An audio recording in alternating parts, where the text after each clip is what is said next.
Okay, nandito kami ngayon sa Tryon. Bike wash, tsaka tono ng shifters. Tapos check na rin kung kailangang i-align yung gulong. Si Triton tsaka si Tosik, walang tao sa Tryon. Nasa pedal up lahat sa UP Diliman. Yung pedal up ng 4 and 5. Buti naman kasi haba ng pila palagi dito. Grabe. Ito ngayon alas magta 10:30 na, pero pagdating ko salang kaagad.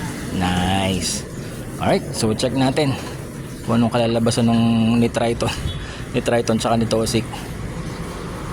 Inaalay yung unahan ni Tosik, yung likuran daw okay pa. Si Triton,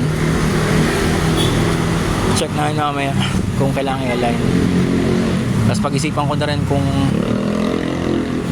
papalit ng gulong or what. Bahala na kung may budget. Anyway, so